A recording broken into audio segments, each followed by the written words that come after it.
Yes, screen थोडीशी blur राहणार. Network problem मुळे it should be adjusted, right?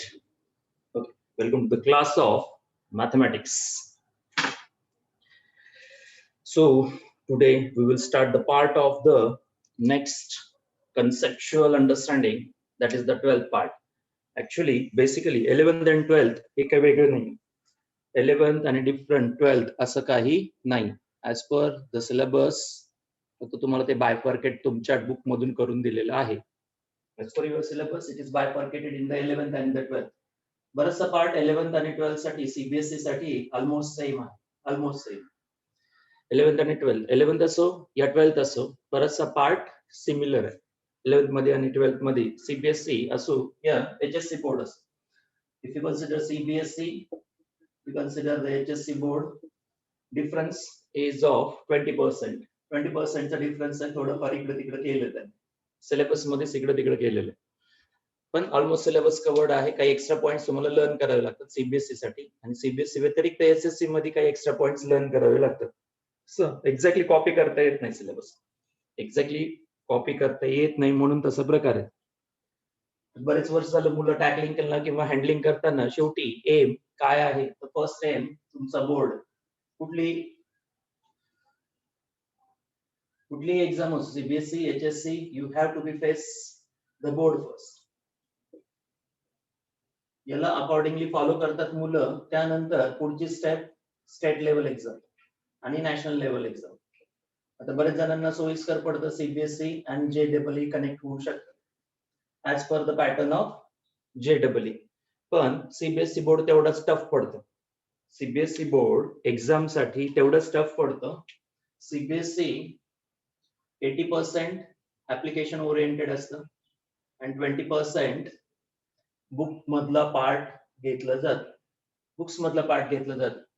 आपल्या बोर्डला उलट आहे, 80% बुक पार्ट असतं आणि 20% ऍप्लिकेशन असतं, उलट पार्ट. त्यामुळे कदाचित एचएससी कडे पाहण्याचा दृष्टिकोन थोडासा वेगळा आहे. इझी वे ऑफ तुम्ही बोर्ड कॅच करू शकता, इझी वे ऑफ नी बोर्ड कॅच करू शकता. बाकी सर्वांना पुढचा पार्ट करावाच लागतो. सीबीएसईच्या मुलांना उलट सीईटी देताना ट्रबल जास्त, स्टेट लेवलचे एक्झाम देताना सीबीएसईच्या मुलांना ट्रबल जास्त जात. सिलेबस एक्झॅक्ट मॅच करत नाही, एक्झॅक्ट नाही मॅच करत. There is a difference of 20%. काही तर चॅप्टरच नाहीये. एलपीपी जर फॉर्मेशन जर बघितलं सीईटी मधलं आणि सीबीएसई मधलं, खूप डिफरंट, थोडंफार डिफरंट आहे त्याच्यामध्ये. हा डिफरन्सनेस त्या विद्यार्थ्याला काढता आला की तो सीईटी व्यवस्थित देऊ शकतो. एचएससी बोर्डला फेवर कन्सेप्ट जर म्हणाल, एचएससी बोर्डच्या मुलांना सीईटी कधीही फेवरेबल राहत, फेवर ऑफ राहतो एचएससी बोर्डच्या मुलांना. सीबीएसईच्या मुलांना सीईटी देताना थोडासा ट्रबल आहे, तो ट्रबल तुम्हाला काढावा लागेल, तुम्हाला तिथं काढावा लागेल. Yes, office revision next week पासून चालू असेल. अजून तसं बंधन भरपूर आहेत क्लासेस साठी, पण डाऊट डिफिकल्टी साठी येऊ शकतात. आज नका येऊ, फक्त उद्या या. येताना उद्या या, उद्या मी फ्री असेल, कारण उद्या तुम्हाला फिजिक्स आणि बायोचं लेक्चर असतं, तर त्या पिरियड मध्ये मी तुम्हाला घेऊ शकतो. ओके, सो उद्या मी तुम्हाला सांगू शकतो. तुम्ही जर केके मार्केटला आलात उद्या, तर तुम्ही विचारण्यासाठी येऊ शकता. सिंगल स्टुडंट साठी डे मी स्पेसिफिक सांगून ठेवेल तुम्ही. येस, 5 to 11, 11 to 5, उलट 11 to 5. आता सीबीएसई स्टुडंट्सला काय होतं, जेई फेवर मध्ये जात. आता ज्यावेळेस एखादा विद्यार्थी अभ्यास करताना त्यांनी ही लेवल पहिले मेंटेन केली पाहिजे, बोर्ड लेवल. त्यानंतर सीईटी कडे वळा, हे माझं सजेशन. आणि त्यानंतर जेडब्ल्यूई पॅरलली चालू ठेवा. खूप स्ट्रगल केल्याने खूप मार्क येतात, त्याच्यात नाहीये. खूप स्ट्रगल केले म्हणजे खूप मार्क, असा प्रकार डोक्यातून काढून टाका. त्याला एक सिस्टमॅटिक वे आहे, and that is the understanding. हा बेस इथं घेऊन चालावा लागतं, त्याच्याशिवाय नाही होत स्कोर इथे. याच्यात मिनिमम स्कोर तुम्ही जर ऑब्झर्व केलं तर टोटल 300 मार्क्स जेडब्ल्यूई आहे. 300 मार्क्स आहे, मॅथमॅटिक्स 100 मार्क्स आहे, physics 100 marks, chemistry 100 marks. Okay, 25 into 4 चा फॉर्म्युला आहे. मुलांना वाटतं हे खूप इझी आहे, नाही तसं नाहीये. नाही, you need to be the different of thinking बाबतीत तुम्हाला खूप डिफरंट राहावं लागतं. बोर्ड मी ऑलरेडी सांगितलं, don't take tension of the board. बोर्डला मी जेवढे नोट्स देतोय, फॉलो सांगतोय, तेवढे क्वेश्चन्स करायचे, क्लिअर राहायचं बोर्डमध्ये. बोर्डमध्ये सीईटी लेवल, JEE सगळं मिक्स करून याच्यात आलेलं आहे. काय घ्यायचं काय सोडायचं हे फक्त कळायला पाहिजे बोर्डसाठी. You will get the easily forms. तर बोर्ड बद्दल परत एकदा, 80 मार्क्स थेअरीसाठी असतात, 70-30 नाही, 80-20 असतो. 20 marks for the practical. Practical मध्ये तुम्हाला 5 क्वेश्चन्स देतात, 2 or 3 क्वेश्चन्स देतात, त्याच्यापैकी तुम्हाला 2 सॉल्व्ह करायचे असतात. आणि काय जर्नल वगैरे सबमिशनला काही मार्क्स तुम्हाला डिवाइड असतील. जर्नल आणि त्या गोष्टींसाठी मार्क्स डिवाइड असतील तुमच्या. ओके. त्यानंतर या पार्ट ऑफ थेअरी प्रॅक्टिकल्स याच्यामध्ये 80 आणि 20 असं मिळून 100 मार्क्सचा तुम्हाला 80 मार्क्सचा थेअरी पेपर असतो. सॉरी, असं मिळून टोटल मॅथमॅटिक्स 100 मार्क्स आहे. या थेअरी मध्ये सुद्धा 2 पार्ट डिवाइड होतात. 40 marks for tentatively, 44 for M1 आणि 40 marks for the M2. Combine असतं, पण M1 M2 कंबाईनली विचार. M1 M2 सेपरेट नाही, M1 M2 कंबाईनलीच असतो क्वेश्चन मध्ये. समजा क्वेश्चन नंबर 6, क्वेश्चन नंबर 7, मग इथं M1 चा क्वेश्चन, इथं लगेच M2 चा क्वेश्चन असू शकतो. हे मिक्स मध्ये दिलेलं असतं. जनरली पॅटर्न M1 चे 3 क्वेश्चन, M2 चे 3 क्वेश्चन, टोटल 6, सॉल्व 4 असं असतं जनरली. काल मी पेपर तुम्हाला जसा दिला होता तसाच तो पॅटर्न असतो. M1 मधले काही क्वेश्चन, M2 मधले काही क्वेश्चन्स. म्हणजे बरेच जणांनी डोकं लावलं, मग सर आम्ही फक्त M1 कर. मी म्हटलं करा, आणा स्कोर, किती आणता पाहू. 80 पैकी साधारण स्कोर आणता येतो M1 जर कंप्लीट केलं व्यवस्थित. If you complete the M1 you can score it up to the 40-50 marks पर्यंत तुम्ही जाऊ शकता. 40-50 मार्क्स पर्यंत जाऊ शकता.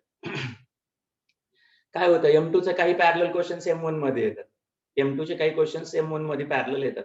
पण मी म्हणतो असा वे आउट काढू नका. That is the wrong way of method of teaching किंवा लर्निंग मध्ये.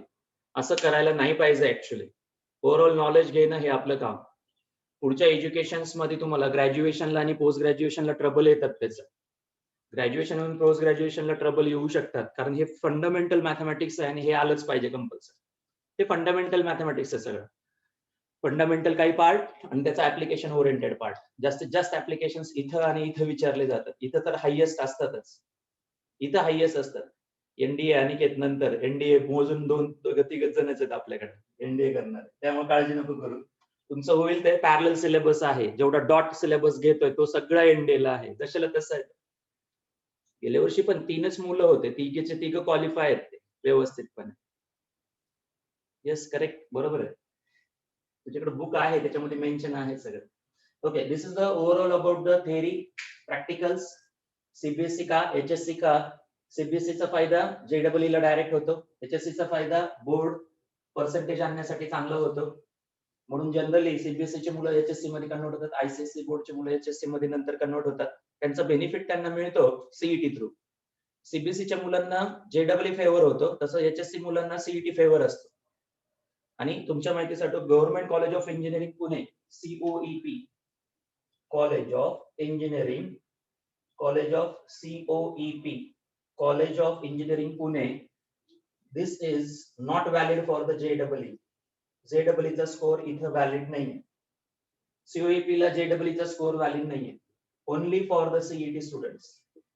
It is valid for the COEP, topmost college in the Pune. COEP is not valid for the JEE. CET साठी फक्त व्हॅलिड आहे. आता याचा minimum criteria बोर्डचा किती आहे? 50% आहे. आपला 50% HSC मध्ये असले पाहिजे. म्हणजे तुम्हाला ओव्हरऑल फिजिक्स, केमिस्ट्री आणि मॅथ्स मध्ये किती मार्क्स पाहिजे? 50% मार्क्स असले पाहिजे. कुठले सब्जेक्ट कंबाईन करा, 50% वेटेज पाहिजे ओपन कॅटेगरीसाठी. म्हणजे बोर्ड थ्रू JEE असेल, JEE ऍडव्हान्स असेल, इथे मात्र पर्सेंटेजचा क्रायटेरिया 75% आहे. 75% आहे. तुम्हाला पुढचं IIT एज्युकेशन साठी तुम्हाला 75% क्रायटेरिया बोर्डचा. This will quite difficult to maintain in the CBSE board. CBSE बोर्डला त्या पद्धतीनं COEPचा कट ऑफ तुम्ही जर म्हणाल तर 200 पैकी साधारण 180 मार्क्स लागतात, असं लक्षात ठेवा. 180 प्लस असल्याशिवाय COEP ला पाहिजे ती ब्रँच मिळू शकत नाही. पाहिजे ती बाकी मिळतात. टाउन प्लॅनिंग मिळतं, करेक्ट, मेटलर्जी मिळतं, अशा ब्रँचेस मिळतात. पण ज्या टॉप मोस्ट ज्या ब्रँचेस आहेत त्या मिळणं थोडंसं कठीण जातं. टॉप मोस्ट म्हणजे काय घेतलं जातं? आयटी ऑलमोस्ट काढून टाकले प्रत्येक ह्याच्यामधून. आता कॉम्प्युटर्स ठेवलाय फक्त. आयटी आहे, कॉम्प्युटर आहे, इलेक्ट्रॉनिक्स आहे, सगळ्यात टॉप मोस्ट त्याच्या मेकॅनिकल आहे. तसं हा सिक्वेन्स नाहीये. मेकॅनिकल एक असतं, इलेक्ट्रिकल, सिव्हिल, आता नवीन कंबाईन मेकाट्रॉनिक्स असे ब्रँचेस आलेले आहेत. सँडविच कोर्सेस पण आहेत मेकॅनिकलची आणि मेटलर्जीशी रिलेटेड. मेटलर्जी तुम्ही जर सीओपीच्या साईट वरती गेलं तर तुम्हाला सब्जेक्ट डिफाईन राहतील. एखादी ब्रँच इकडे तिकडे होऊ शकते, एखाद्या ब्रँचेस नवीन न्यूली ऍड पण होतात. आता सध्या मार्केटमध्ये चाललं कॉम्प्युटरशी रिलेटेड आर्टिफिशियल इंटेलिजन्सी आणि त्याच्याबद्दल बरंचसं काही सांगितलं जातं. ओके, बाकी प्रायव्हेट कॉलेजेसला जेईचा स्कोर आहे, पण त्याची स्टोरी अशी आहे, जेडब्ल्यूचा स्कोर प्रायव्हेट कॉलेजेस सगळेच. मग आपल्याकडे टॉप मोस्ट म्हणजे कॉम्प्युटरसाठी पीआयसी, त्यानंतर व्हीआयटी. पूर्वी एमआयटी होतं, पण एमआयटीची स्वतःची युनिव्हर्सिटी आता मेयर्स एमआयटी आहे. त्यानंतर मुलींसाठी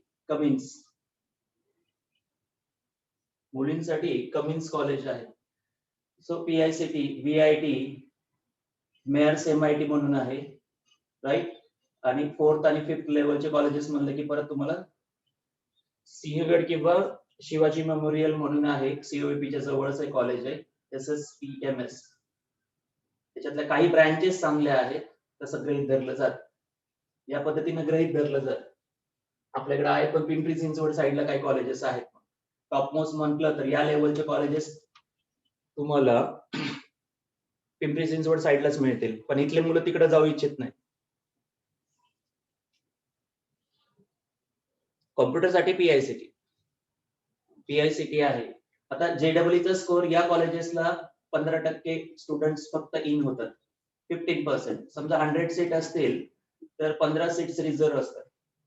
पण या 15 सीट्स ऑल ओव्हर इंडिया मधून भरले जातात. या 15 सीट्स ऑल ओव्हर इंडिया मधून असतात. ऑल ओव्हर इंडियातले मुलं इथं अप्लाय करतात 15 सीटसाठी. 15 सीटसाठी ऑल ओव्हर इंडिया मधले मुलं अप्लाय करतात. त्याच्यात तुमचा नंबर लागतो मग जेडब्ल्यू. आणि सीईटीला 85% सीट्स आहेत. 85, 100 पैकी सांगतोय, तसं 60 असतं, पण 100चा जर कन्सिडरेशन केलं तर 85 सीट्स अवेलेबल आहे फ्रॉम द सीईटी. सांगा, जेडब्ल्यू देणार का सीईटी देणार? सीईटी थ्रू 85 सीट्स आहेत, जेडब्ल्यू थ्रू 15 आहेत.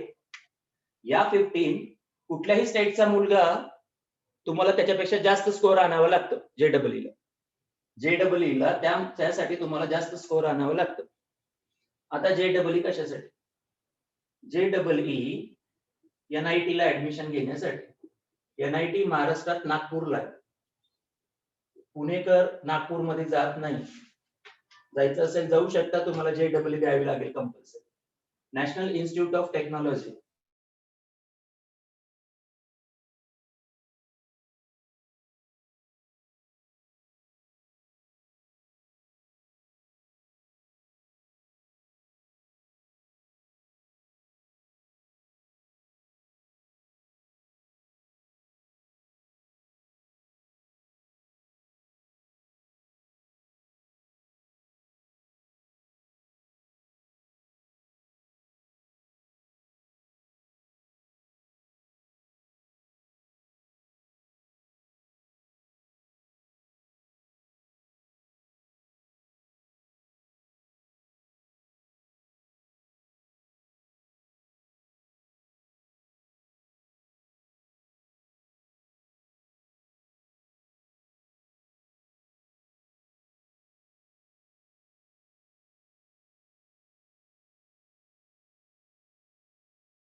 थोडंसं नेटवर्क इश्यू आहे, त्यामुळे कसं होतं, थोडंसं बेअर करा. काही नाही, लगेच ते ऑटो होतं आणि परत ते रिजॉईन कर. ओके, लक्ष द्या. तर आपला प्रिफरन्स कसं आहे, आपल्या स्टडीवर ठेवला पाहिजे. ज्यांना वाटतं मी 3 तास अभ्यास करू शकतो, I can do the 3 hours study easily in a day, concentration without handling the mobile आणि नथिंग. 3 hours जर स्टडी करत असाल तर you can crack down the seat. If you do the study for the 4 to 5 hours easily, so you can prepare for the JEE. हे फॉर्म्युलेच असे त्याच्यामध्ये. आणि त्यानंतर you can do the study for 5 to 8 hours daily, you can track down the JEE advance. म्हणजे याचा criteria तसा आहे, पूर्ण कॉन्सन्ट्रेशन नाही. आपण 3 तास असं पुस्तक ओपन ठेवलं, इकडे चक्कर मारली, तिकडे चक्कर मारली, 15-20 मिनिटं तिकडे गेलं, इकडे गेलं, तसं काही कॉन्सन्ट्रेशन नसतं याच्यामध्ये. म्हणजे 1 hour each सब्जेक्ट म्हणू शकता, एकदाच 3 तास म्हणू शकता, 2 तास 1 तास असं कॉम्बिनेशन तुम्ही तयार करू शकता. कसंही कॉम्बिनेशन तयार करा. साधारण एनडीए साठी 4 ते 5 तासाचा स्टडी तुम्हाला लागतो as per the parallel to JEE. 4 to 5 hours study तुम्हाला एनडीए ला सुद्धा लागतं. नाही होत, त्याच्याशिवाय होत नाही. काय होतं, आपले मुलं कसं अभ्यास करतात ते सांगतो. 15 ते 20 मिनिटं अभ्यास झाला की खूप झालं. तर तुम्ही बोर्ड करा फक्त. नाही तुमच्याच्याने पुढच्या एक्झाम्स होऊ शकणार. का? कारण याला खूप पेशन्स लागतात. दिस एक्झाम्स 11 प्लस 12 ला कंबाईन करतात. 11th ला पण कंबाईन करतात, 12th ला पण कंबाईन करतात. आज मी आता चॅप्टर्स तुम्हाला लिहून देतो. तुम्ही पहा 11 ची कनेक्टिव्हिटी किती येते 12वी मध्ये. आणि काय होतं, तुम्हाला 11 स्ट्रॉंग ठेवावं लागेल. तेवढ्याच हे स्ट्रॉंग ठेवावं लागतं. 11 प्लस 12 जो स्ट्रॉंग ठेवतो, रिव्हिजन देतो, कमीत कमी 3 ते 4 रिव्हिजन नंतर झाल्या पाहिजेत. After the syllabus of 11th and 12th. 11th syllabus, 12th syllabus आणि याच्यानंतर पुढे येणारा part, 11th syllabus, 12th syllabus, त्याच्यानंतर जे काही असेल, सीईटी असेल, जेईई असेल, याच्यासाठी कमीत कमी तुम्हाला 3 ते 4 रिव्हिजन्स द्यावे लागतात. 3 to 4 रिव्हिजन्स. जेवढ्या रिव्हिजन जास्त देताल आणि कमीत कमी सीईटीचे 50 क्वेश्चन पेपर्स, जेईईचे 50 क्वेश्चन पेपर्स झाल्याशिवाय स्कोर येत नाही. मी तुमच्या माहितीसाठी सांगतो. एवढं सगळं इव्हॅल्युएशन प्रॉपर पाहिजे.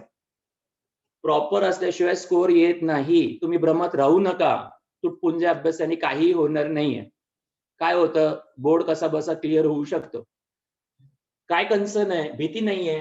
फक्त काय पाहिजे, रेग्युलेटरी पाहिजे, जी विद्यार्थ्यांकडे नाहीये विद्यार्थ्यांकडे. ती रेग्युलेटरी ठेवली ना तर बराच फरक येत जातो. आज काही मुलं मी पाहतो, 15 ते 20 मुलं असे आहेत ना, ते कंटिन्युअस संडेची एक्झाम देतात. त्यांना मार्कांसाठी नाहीच देत आहेत. ते काय करतायत, आपल्याला येतं का नाही येतं बाबा, ऍटलीस्ट आपल्या हाताकडून क्वेश्चन्स गेले पाहिजेत, करतायत फक्त. दुसरा स्टुडंट असा आहे ना, तो करतो, चुका सुद्धा सुधारतोय स्वतःच्या. समजा मला हा क्वेश्चन नाही आला, काय करतोय तो, न आलेला क्वेश्चन परत चेक करतोय. तो खरा स्टुडंट. नुसतं एक्झाम देणं चुकीचं आहे. एक्झाम झाल्यानंतर आपल्याला काय आलं होतं, काय नव्हतं आलं, हा जो स्टुडंट क्रॉस चेक करतो ना, तो खरा स्टुडंट. त्यालाच ती गेनिंग प्रॉपरली राहील, व्यवस्थित राहील. कमांडेबल होणं एवढी गोष्ट इझी गोष्ट नाहीये, लक्षात ठेवा. त्याला काही पाथ डिफाईन केलाय तुम्हाला, पाथ डिफाईन केलेला आहे. मंडे टू फ्रायडे लेक्चर्स व्यवस्थित अटेंड करायचे. एखादं लेक्चर इकडे तिकडे झालं तर ते मेंटेन ठेवणं आपलं काम त्या दिवशीच झालं पाहिजे. सेकंड पार्ट मध्ये जे कॉम्पिटिटिव्ह एक्झाम्स आहेत, राईट, सीईटी असेल, जेईई, फेस करायला शिका. फेस करायला एका दिवसात कुणाला होत नाही. Rome is not built in a one day, हे लक्षात ठेवायचं. It is gradual process and study ठेवावी लागते. बुस्टिंग ठेवा माइंडला. मी तुम्हाला सांगतो ना, काय सांगितलं, brain as a computer, right. जसा इन्स्ट्रक्शन देणार तसा तो फॉलो करायला लागतो म्हणजे लागतो. काही गोष्टी आहेत, फ्यू माइंड्स करा. वेळ किल नका करू, तुम्हाला किल करेल नंतर. एज्युकेशन बाबतीत कमांड ठेवा, प्रायोरिटी ठरवा, कशाला द्यायची आहे, व्यवस्थितपणे त्याला फोकस केल्याशिवाय होत नाही, हे लक्षात ठेवा. बऱ्याच गोष्टी आहेत, अजून येणार आहेत पुढं. बऱ्याच वेळेस असे चर्चा आपली राहीलच. नक्कीच तुम्हाला त्याच्यातून तुमचं प्रेरणादायी पुढचं पार्ट राहीलच. आणि नक्कीच काय होतं की आपल्याला अजून दिशा माहित नाही, आपल्याला काय करायचंय. आम्ही फक्त एवढं सांगतो की तुम्ही टॉपमोस्ट कॉलेजेस गेन करायचा प्रयत्न करा. That will lead to the different type of education. बाकी साधे कॉलेज आहे, साध्या कॉलेजमध्ये एक प्रॉब्लेम कुठे होतो, तर आपल्याला स्वतःला लढावं लागतं त्या कॉलेजेसमध्ये. उलटा रेशो आहे. उलटा रेशो आहे त्याच्या बाबतीत असं सांगतात, विद्यार्थी सुद्धा स्वतःही सांगतात, प्रायव्हेट कॉलेजेस मधले मुलं डाऊनफॉलच्या कॉलेजेसचे मुलं सक्सेसफुल होत नाहीत असं नाहीये, पण त्यांचा सक्सेसफुल रेशो फार कमी आहे. रेशो सक्सेसफुलनेसचा फार कमी आहे. तो कसं सांगितलं जातो? ज्यावेळेस तुम्ही गव्हर्नमेंट कॉलेज कॅच करता आणि ज्यावेळेस तुम्ही प्रायव्हेट कॉलेज, गव्हर्नमेंट कॉलेज जे काही असतील, प्रायव्हेट कॉलेज 1 to 5th म्हणू आपण, जे काही टॉप रँकेड आहे, त्यानंतरचे कॉलेज 6 to 10 असतील आणि 11 to 15 असेल. प्रॉब्लेम कुठे येतो? या कॉलेजेस मधले विद्यार्थी आणि या कॉलेज मधले विद्यार्थी 90% ऑफ स्टुडंट जसे असतात, 10% ऑफ स्टुडंट आपण यांना काही सांगायला नको. ओके, या कारणाने ऐकायचं, या कारणाने सोडून द्यायचं, त्यांचं स्वतःच टॅलेंट असते. 90% ऑफ स्टुडंट सराउंडिंग अशी असते की जस्टी असते, काही ना काहीतरी करण्याची इच्छा असते पुढेच. या ऍटमॉस्फिअर मध्ये तुम्ही डेव्हलप होता.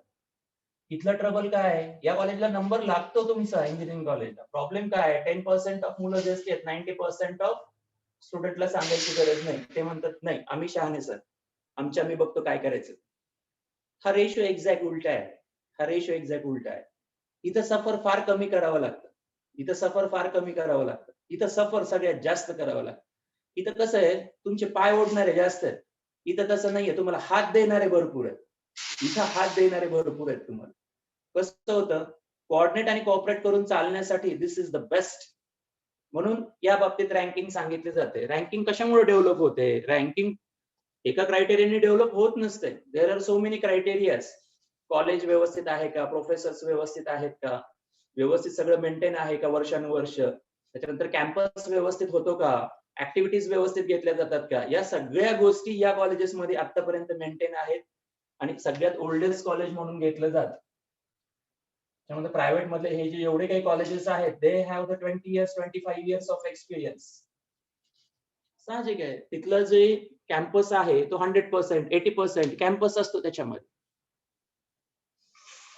प्रायव्हेट टॉप कॉलेजेस सांगितले ना, PICT, VIT, त्याच्यानंतर MIT, Sinhagad, COEP, SCOE topmost होतं त्यावेळेस. आता थोडंसं त्यांच्या मॅनेजमेंटमुळे गडबड आहे त्यांची. आपल्या एरियात म्हटलं तर PICT आणि VIT दोन कॉलेजेसला खूप डिमांड आहे. त्याच्यानंतर आपल्याकडे बरेचसे कॉलेजेस आहेत, पण ते सगळे सिंहगडचे. सिंहगड सगळा एरिया आहे. टॉप गव्हर्नमेंट कॉलेज एकच आहे अख्ख्या पुण्यामध्ये, COEP, college of engineering Pune. आणि एक अवसारी मध्ये तयार झालंय, नवीन आहे, पण नवीन आहे ते, पण गव्हर्नमेंटच आहे. गव्हर्नमेंटचे दोनच कॉलेज. त्यानंतर VGT आहे बॉम्बे डायरेक्ट. त्याच्यानंतर थर्ड रँकिंगला येतं ते म्हणजे औरंगाबाद गव्हर्नमेंट कॉलेज. त्याच्यानंतर कराडला एक गव्हर्नमेंट कॉलेज आहे. असे 13 ते 14 गव्हर्नमेंट कॉलेजेस आहेत, पण टॉप मोस्ट म्हटलं तर VGT आहे बॉम्बे. VGTI साठी सगळ्यात जास्त हायएस्ट स्कोरिंग लागते. VGTI बॉम्बे हायएस्ट स्कोअर लागतो. त्याच्यानंतर COEP आपलं पुणे. बॉम्बे पेक्षा कधी कधी COEP पण टॉप जात. पण VGTIचं महत्व थोडंसं वेगळंच आहे. पण आपल्याकडले पुण्यातले मुलं बॉम्बेत जात नाहीत शक्यतो. आपण ट्रॅजेडी खूप मोठी आहे. पण सगळ्यात टॉप मोस्ट कॉलेज म्हटलं तर VGTI बॉम्बे, त्याच्यानंतर COEP, त्याच्यानंतर गव्हर्नमेंट इंजिनिअरिंग कॉलेज औरंगाबाद. म्हणजे हा प्रेफरन्स असतो. हे तुम्हाला सांगितलं जाईल, हे कॉलेज चॉईस, ब्रँच चॉईस आम्ही स्वतः सगळं सांगतो तुम्हाला. कारण प्रत्येक ऑलमोस्ट कॉलेजेसमध्ये T4 चे मुलं आहेत, ते आम्हाला हेल्प करतात. कुठली ब्रँच घेतली पाहिजे, कुठलं कॉलेज घेतलं पाहिजे, याच्याशी रिलेटेड नक्कीच ते कोऑपरेट कोऑर्डिनेट करतात. काही कॉलेजेसमध्ये ब्रँच चांगली असते. आता COEP म्हणाल आणि कोणी जर टाउन प्लॅनिंग घेत असेल तर ती त्याची मर्जी, पण COEP नावाला मिळतं, पण ब्रँच पर्टिक्युलर पाहिजे. त्यामुळे काही कॉलेजेसच्या ब्रँचेस चांगले आहेत, काही कॉलेजेसचे तुम्हाला कॉलेज चांगले आहेत, ब्रँच साठी सफर करावं लागतं. असे बरेचसे अपडाऊननेस आहेत. हे अपडाऊननेस तुम्हाला सांगितले जातात त्याच्यानंतर. Okay, will come to the syllabus of 12th. Syllabus part. Syllabus part कडे येऊ.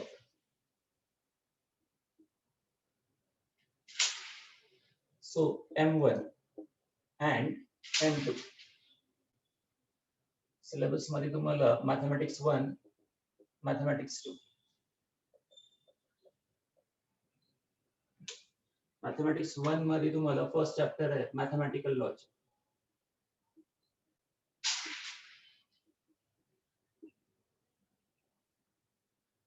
मॅथमॅटिकल लॉजिक, त्यानंतर मॅट्रायसेस, त्याचं इंट्रोडक्शन तुम्हाला डिटरमिनंट मॅट्रायसेस मध्ये झालं. Mathematical logic, matrices, trigonometric functions. Fourth, pair of straight lines, straight lines related. Pair of straight lines. Fifth, vector. Physics मध्ये जो झालाय तुम्हाला dot product and cross product related to that vectors. 3D geometry मध्ये तुम्हाला follow होतो तो म्हणजे line and plain आहे. हा लाईन 2D मधला, this line belongs to 2D. Line and plane म्हणतात. Line and plane, this belong to 3D, this belongs to the 3D. Okay, 7th, line and plane नंतर yes definitely linear programming, LPP, linear programming. JEE ला नाही, CET ला आहे. हा याचा प्रकार असा आहे की JEE ला नाही, CET ला आहे. म्हणून CBSE चे मुलं हा क्वेश्चन ऑलमोस्ट त्यांच्या हाताने राहून जातात. लिनियर प्रोग्रामिंग 2 मार्क्सचे 2 क्वेश्चन येतात त्याच्यावर. लिनियर प्रोग्रामिंग ग्राफिकल सेक्शन आहे. CBSE ला आहे हा चॅप्टर, पण मुलं तेवढं लक्ष देत नाहीत. आणि हा CET ला आहे, परत JEE ला नाहीये. JEE च्या मुलांचं CET ला इथं प्रॉब्लेम होतं, याच्यामध्ये प्रॉब्लेम होतं. हे करायला पाहिजे. मुलांना वाटतं JEE आणि CET चा सिलेबस सेम आहे, नाही. आता हा चॅप्टर CET ला आहे, JEE ला नाहीये, लक्षात ठेवा. This chapters belongs to the CET. CET ला आहे, JEE ला नाहीये हा चॅप्टर. CET ला आहे, JEE ला नाहीये हा चॅप्टर. CBSE ला आहे हा चॅप्टर. CBSE ला आहे. नेमकं मुलं JEE चा सिलेबस फॉलो करतात आणि वेळेसारखं हे याचे 2 क्वेश्चन म्हणजे 4 मार्क्स त्यांचे ऑलरेडीच जातात. 4 मार्क्स ऑलरेडी त्यांचे जातात. त्याच्यामुळं थोडं सुद्धा डोकं लावत नाहीत की CET चा सिलेबस काय आहे हे सुद्धा पाहायला ते डिफरन्सनेस करतात. थोडंसं स्मार्ट वर्क करायला पाहिजे त्याच्याशी. 11वीचं चॅप्टर M2 मध्ये कंटिन्युअस आहे, differentiation. Differentiation. Second, application of differentiation.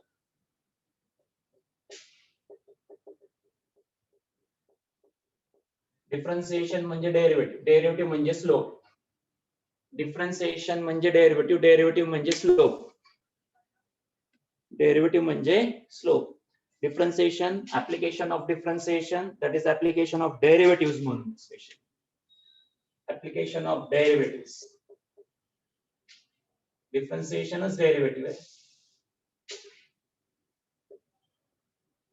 Application of derivatives. DERIVATIVES derivatives. त्यानंतर indefinite integration. फिजिक्स मध्ये थोडंसं इंट्रोडक्शन झालंय तुम्हाला. Indefinite integration. Indefinite integration. Okay. त्यानंतर definite integration. Definite integration. Definite integration. त्यानंतर application of definite integral. Application of definite integration.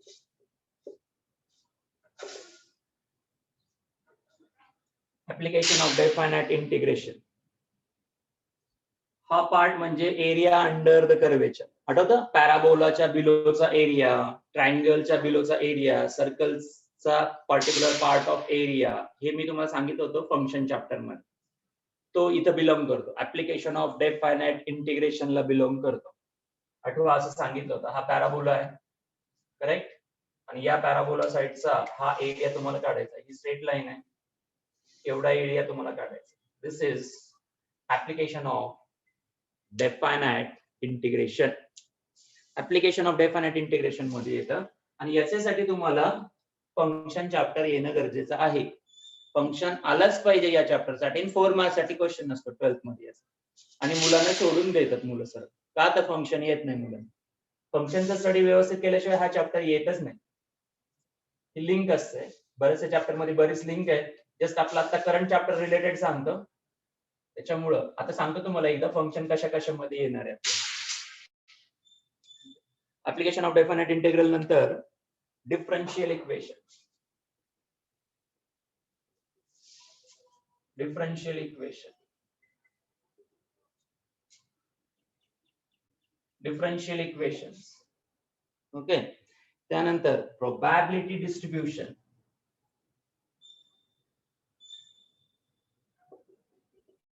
Probability distribution.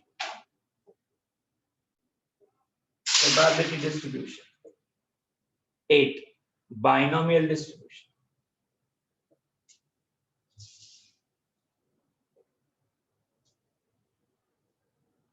Binomial distribution.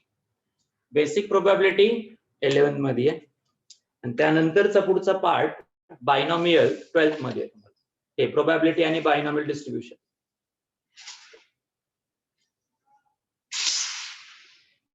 Binomial distribution प्रोबॅबिलिटीचाच प्रकार आहे. Probability आणि बायनॉमियल डिस्ट्रीब्युशन.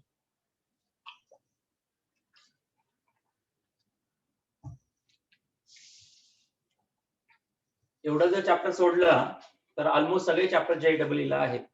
हा चॅप्टर JEE ला नाहीये. Yes, maximum minimum monotonic function this belongs to the application of derivative मध्ये आहे. इथे येते ऍप्लिकेशन ऑफ डेरिव्हेटिव्ह मध्ये येतं. फंक्शन्सच रिलेटेड पुढचा पार्ट मी म्हणलं ना तुम्हाला, फंक्शनशी रिलेटेड पुढचा पार्ट आहे. Yes, we have 13 chapters. इथं 15 चॅप्टर्स आपल्याला येतात. सीबीएसई ला थोडंसं डिफरंट आहे. डिफरंट आहे पण सिलेबस सेमच आहे.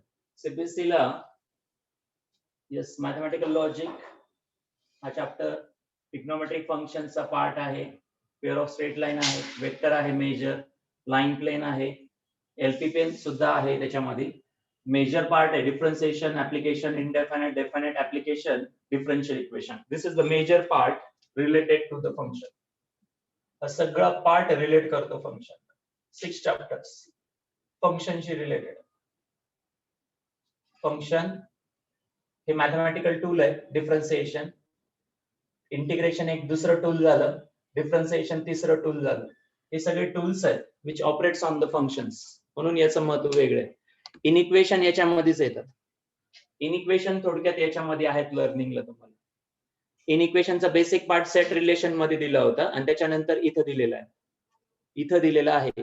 जुली हे लक्षात ठेवायचं, लिनियर प्रोग्रामिंग सोडायचं नाही. लिनियर प्रोग्रामिंग व्यवस्थित करून ठेवायचं. बाकी ऑलमोस्ट पार्ट JEE आणि CET ला सेम आहे. त्यातला कुठलाही पार्ट CET गाळत नाही. फुल सिलेबस असतो पूर्णपणे. पूर्ण सिलेबस असतो. एक मिनिट, याचं जर वेटेज सापडलं तर तुम्हाला लगेच देतो मी. सो वेटेज या वर्षीच्या मुलांना थोडं चेंज केलं आहे आय थिंक, कारण सिलेबस कट असल्यामुळे.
ऍज पर द करंट 12 साठी सिलेबस त्यांनी काय केलं,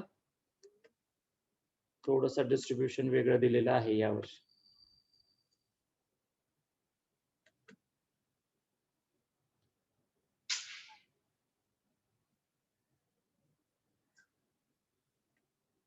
बुक कलेक्ट केलेत का कोणी? सोल्युशन बुक कलेक्ट केलेले आहेत का कोणी? 12 नोट्स कलेक्ट केलेले आहेत का तुम्ही latest?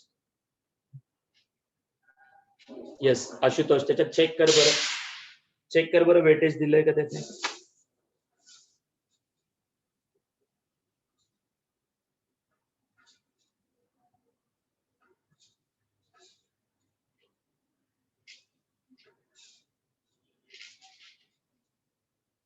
Just wait, I will give you. आहे का आशुतोष? दिलं आहे, सांग मग किती. लॉजिक, लॉजिक किती सांग पटकन. नवीन बुक्स मध्ये अपडेटेड असेल ते, त्यामुळे सांगत राहा तू पटपट, टाईप करत राहा. लॉजिक किती? आशुतोष बोल पटकन.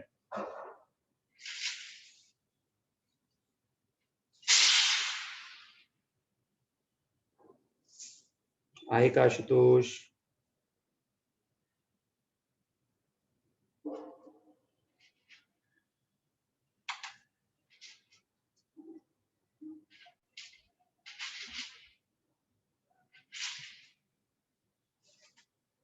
मी माझ्याकडे असलेलं देतो तुम्हाला, वेट.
येस, लॉजिक 8 मार्क साठी आहे.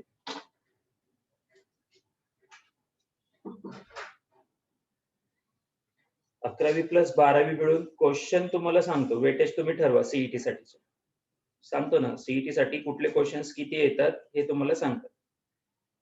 टोटल क्वेश्चन्स 11वी मधून तुम्हाला किती येणार आहेत शेवटी? 10. 11th मधून 10 क्वेश्चन आहेत and 40 questions from the 12th. 10 M1 मधून येतात, 10 M2 मधून येतात. 20 सॉरी 20 M1 मधून येतात, 20 M2 मधून येतात.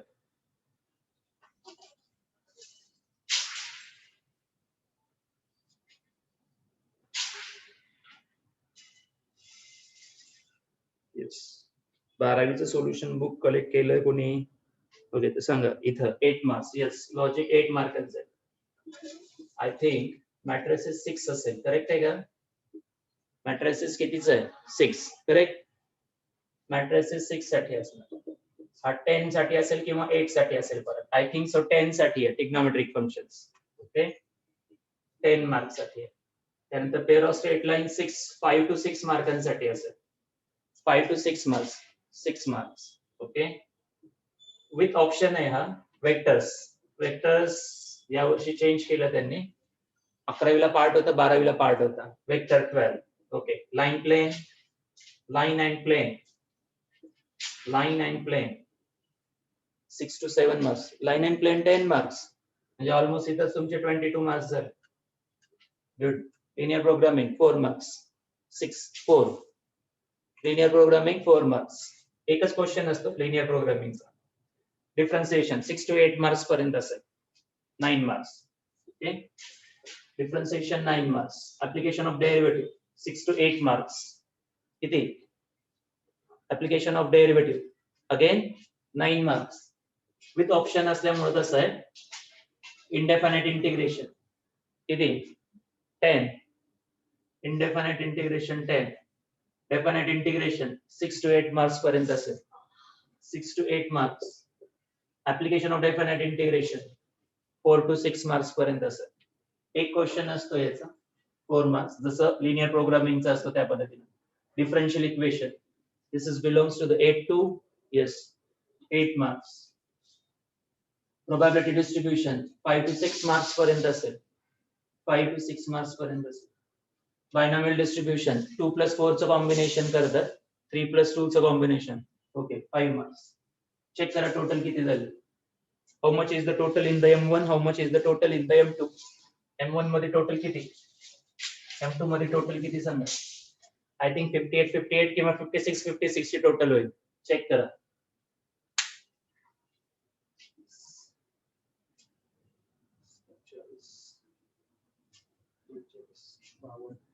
$56 करेक्ट. टोटल किती मार्कांचं? 56. ऍक्च्युअल पेपर सॉल्व्ह करायचा आहे 40 मार्क्सचा. म्हणून मी तुम्हाला सांगत होतो M1 जरी सॉल्व्ह केला तर 80 पैकी किती मार्क होऊ शकतात? 50 मार्क होऊ शकतात. आलं का लक्षात काय गणित आहे? मॅथमॅटिक्स काय समजलं का? Smart work of good work is that if you clear all the concept of M1 you can gain the 50 marks. You can gain the 50 marks. आणि या 50 ला इकडे ऑर असतं, त्याच्यामुळे इकडले मार्क इकडे येऊ शकत नाही, कारण तुम्ही याचे ऑर इथं सॉल्व्ह केलेत. हे लक्षात घ्या. या सगळ्या चॅप्टर्सचे ऑर इकडे सॉल्व्ह केलेत तुम्ही ऑर मध्ये असताना. हे सगळे जर सॉल्व्ह केले तरी 80 पैकी 50 मार्क्स बोर्डला मिळू शकतात. That is the cleverness of work. आणि तो तुम्हाला सांगितलं जाईल. याच्यावरतून सुद्धा एवढं स्कोर आणता येतो, प्लस 20 प्रॅक्टिकलचे मार्क. 70 मार्क म्हणजे तुम्ही फार ग्रेट झालात 12वी मध्ये. 70 मार्क इन मॅथमॅटिक्स म्हटल्यानंतर. आता ज्यांना स्ट्रगल करायचं, ज्यांना नाही सर याच्यावरती सॅटिस्फाईड नाही सर आम्ही, we have to be do the mathematics 2 also. आणि हा ऍक्च्युअली ब्रेन वर्क आहे, सगळा ब्रेन वर्क आहे. हा सगळा ब्रेन वर्क आहे आणि हे खरं ऍप्लिकेशन्स आहेत पुढे चालून. हे सगळं जेवढं मॅथमॅटिक्स आहे ते एका ठिकाणी नाहीये तुम्हाला ग्रॅज्युएशनला. This is the different part of graduations. वेगवेगळ्या ग्रॅज्युएशन्स मध्ये हे सगळा पार्ट बिलॉंग करतो. त्यातल्या त्यात हा जो पार्ट आहे तो नॅशनल आणि इंटरनॅशनल लेवलला दोन्हीला फॉलो करतो. नॅशनल इंटरनॅशनल लेवलला फॉलो करतो तो पूर्णपणे. खूप गरजेची गोष्ट आहे ही. कुठेही जा हे सोडणार नाही तुम्हाला, हे पिक्चर सोडणारच नाही. तुम्ही बायो घेतलं तरी हा येणारच त्याच्यामध्ये. म्हणजे काही गोष्टी अशा आहेत, तुम्ही बायो जरी घेतलं तरी हा पार्ट काही मॅथमॅटिक्सचा पार्ट त्याच्यामध्ये येणारच तुम्हाला. चेक करा हा किती होतो. 18, 28 प्लस 6 34, 38 46 आणि 56. क्लिअर. टोटल पेपर तुमचा असतो 56 प्लस 56 marks.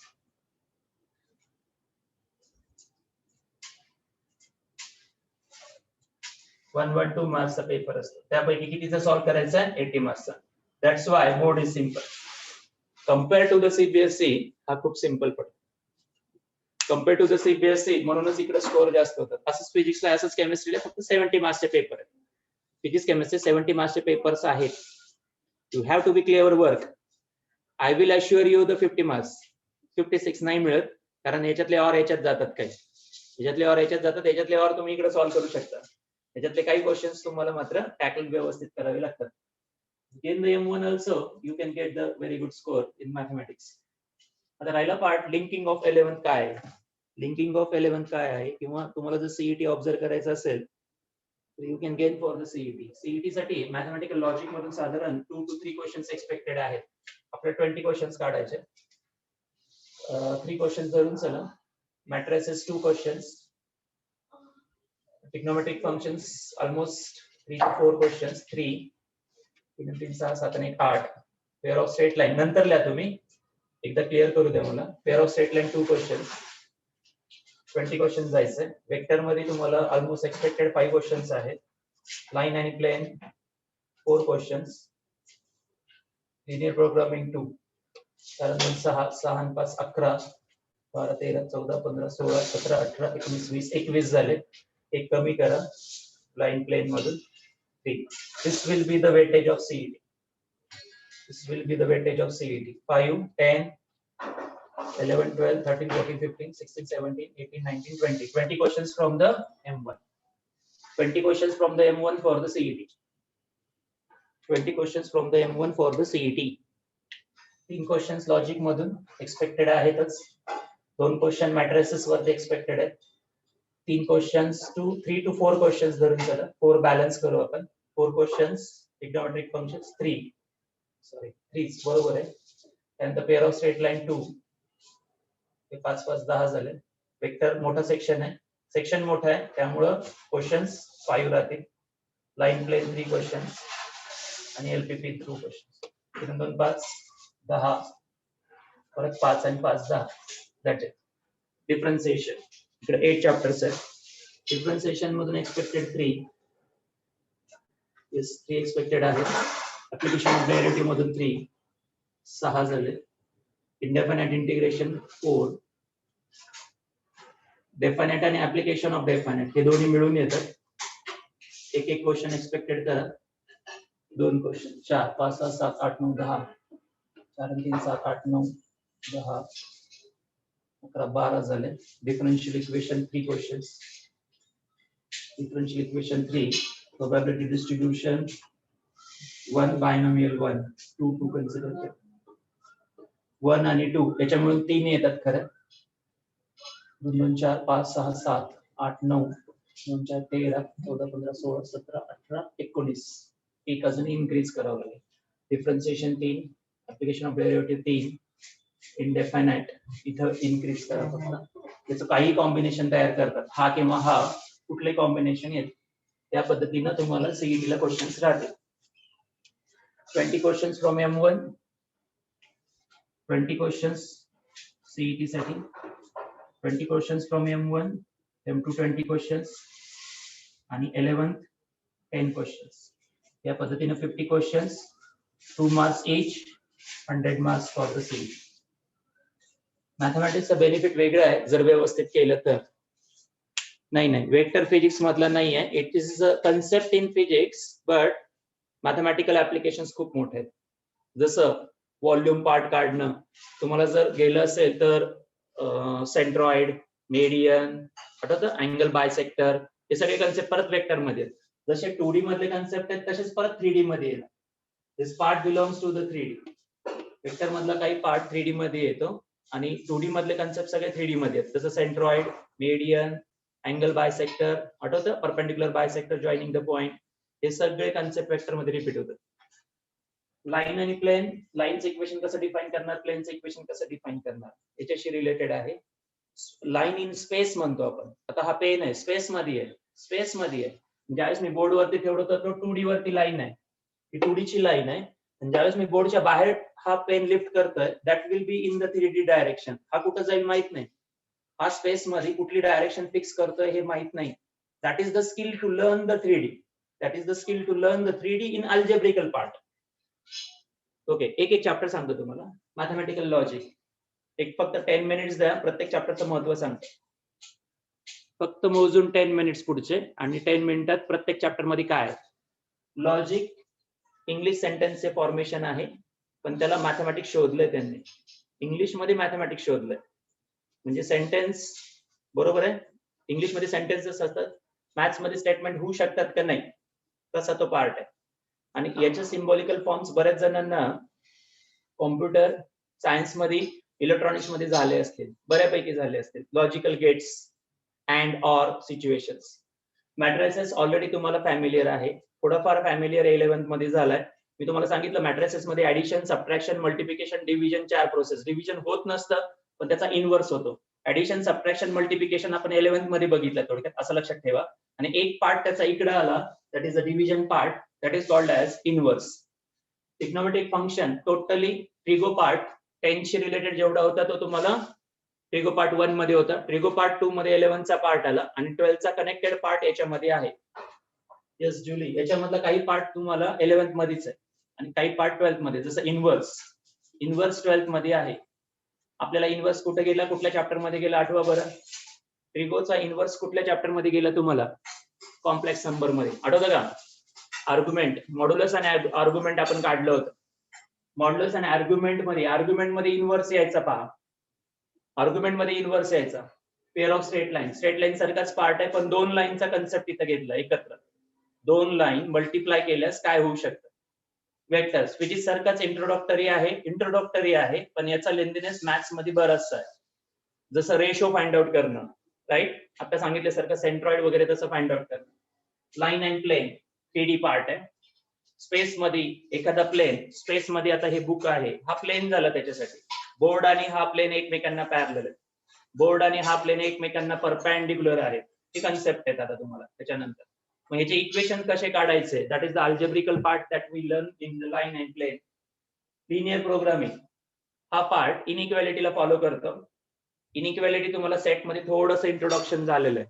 x less than 1, x greater than 3 up to plus infinity, x less than -3 up to minus infinity. तसंच हा 2 व्हेरिएबल साठी कसा वर्क करतो, x ऍक्सेस y ऍक्सेस साठी कसा वर्क करतो, याचे इंडस्ट्रियल ऍप्लिकेशन्स आहेत. इंडस्ट्रियल ऍप्लिकेशन आणि आजही याचा युटिलाइज केला जातो to find out the maxima and minima साठी. डिफरन्सिएशन मी सांगितलं, याचा अर्थ लक्षात ठेवायचा, स्लोप. डिफरन्सिएशन म्हणजे slope, right. Application of derivative मी तुम्हाला सांगितलं होतं, एक स्वीट बॉक्स लक्षात ठेवा. स्वीट बॉक्स हे ऍप्लिकेशन आहे आणि तो इथे आहे. मॅक्सिमा मिनिमा काढताना फंक्शनचा इथं गरज आहे, फंक्शन चॅप्टरची गरज याच्यामध्ये आहे. Integration related to the physics लक्षात ठेवा, न्यूटनचा शोध, राईट. याच्यामध्ये त्यांनी याची अँटी डेरिव्हेटिव्ह प्रोसेस आहे, याची उलटी प्रोसेस म्हणजे इंटिग्रेशन. त्याचे परत ऍप्लिकेशन सांगताना मी तुम्हाला एक सिंपल ऍप्लिकेशन सांगितलं, area under the curvature. Area under the curvature जो की फंक्शनशी रिलेट करतो. डिफरन्शियल इक्वेशन याचे सुद्धा ऍप्लिकेशन फॉर्मेशन्स मध्ये आहे. रेडिओ ऍक्टिव्ह डिके म्हणतो आपण, राईट. फिजिक्स मध्ये डिफरन्शियल इक्वेशन तुम्हाला जर ऑब्झर्व झालं असेल तर वेलोसिटीचं, ऍक्सेलरेशनचं. ऍक्सेलरेशन म्हणजे d2x/dt2, आठवतं, फिजिक्स मधला पार्ट आहे. d2x/dt2 this is the acceleration.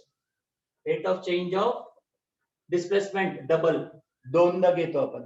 एकदा जर घेतलं तर वेलोसिटी, करेक्ट, बरोबर आहे का. एकदा जर displacement with respect to time घेतलं तर वेलोसिटी, आणि दुसऱ्या वेळेस परत एकदा डेरिव्हेटिव्ह जर तुम्ही घेत असाल, दोनदा जर डेरिव्हेटिव्ह होत असेल तर that is called as acceleration. हा वेलोसिटी आहे, हा ऍक्सेलरेशन आहे, आठवतं का. याला म्हणतात डिफरन्शियल इक्वेशन. मग असे जे पार्ट्स आहेत ते तुम्हाला सोल्युशन साठी आहेत. त्याच्यासाठी इंटिग्रेशन मेथड वापरली जाते याच्या सोल्युशन साठी. That is differential. Probability and binomial, basic probability 11th मध्ये घ्यायची आपल्याला, अजून 10th मध्ये तुम्हाला एकदम फंडामेंटल झालंय. त्याच्यापेक्षा हायर लेवलची प्रोबॅबिलिटी, जे की सेट रिलेशन फंक्शनला कनेक्ट करते, लक्षात ठेवा. त्यानंतर बायनॉमियल डिस्ट्रीब्युशन, याच्यामध्ये तुम्हाला व्हेरियन्स आणि एसडी आहे, लक्षात ठेवा. याच्यामध्ये काय येणार तुम्हाला, व्हेरियन्स आणि एसडी. याच्यामध्ये पण येणार, याच्यामध्ये पण येणार. व्हेरियन्स आणि एसडी, स्टॅटिस्टिक्स पार्ट याला कनेक्ट होतो, व्हेरियन्स आणि एसडीचा. त्यामुळे व्हेरियन्स एसडी व्यवस्थित करून ठेवा.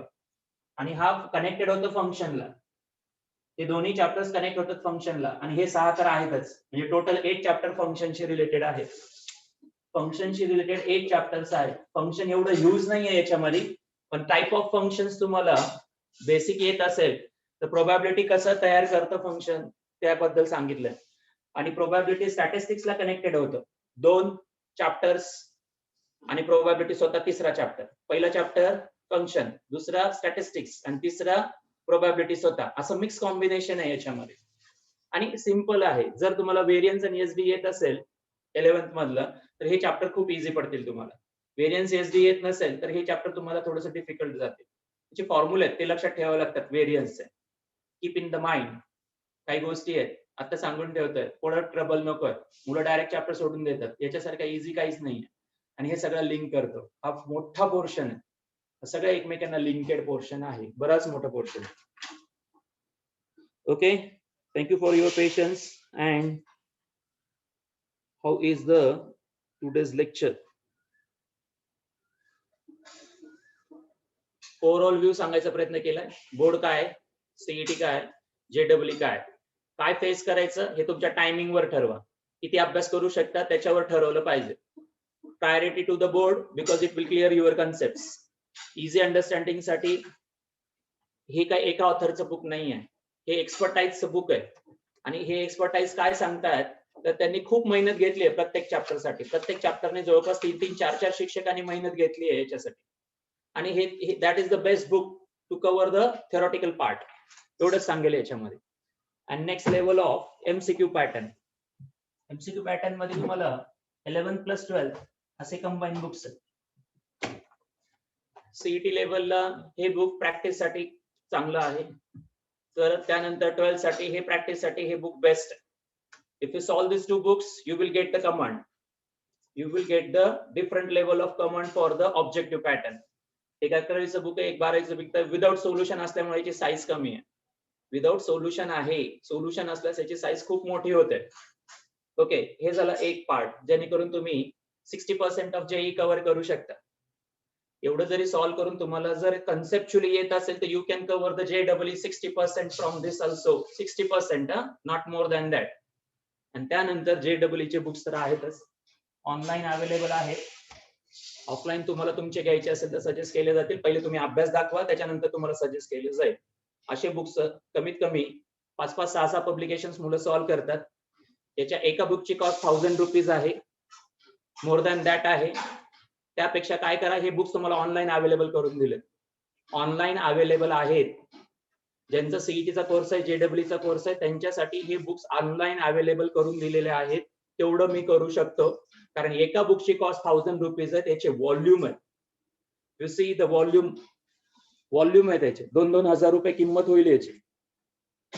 हे एवढे मार्क्स बुक्स आहेत आणि सगळे आपण आणून ठेवतो आणि काय करतो मस्त पैकी चालत नाही असं. That is called as the struggle for the 3 to 4 hours daily. केल्यास नक्की येतं ते. नसेल follow the instructions of teachers of physics, chemistry, maths, bio.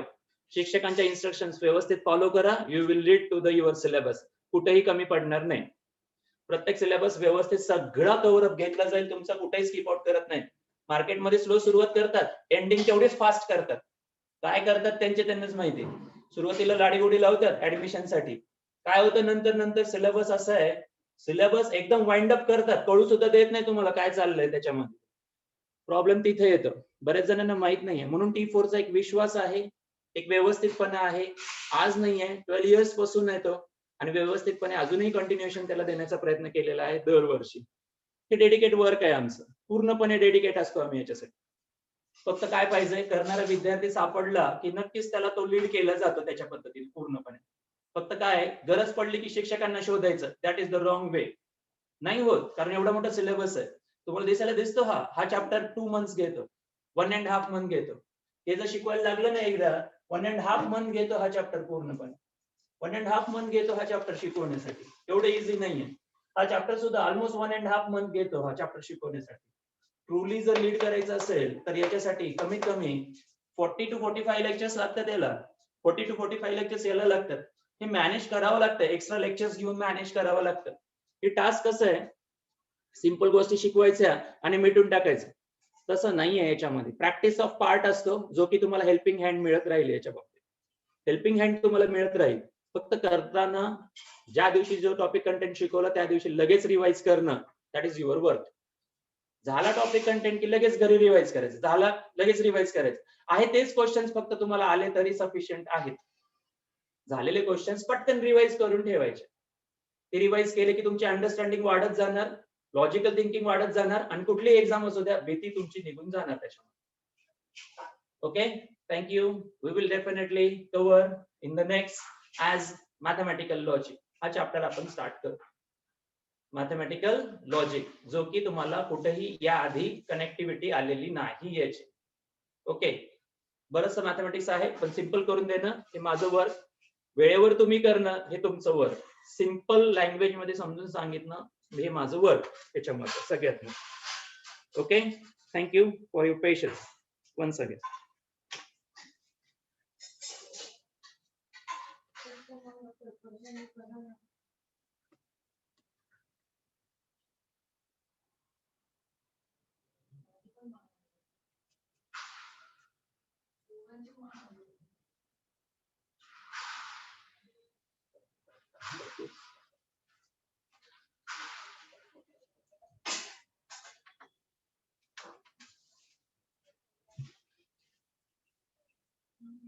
Function.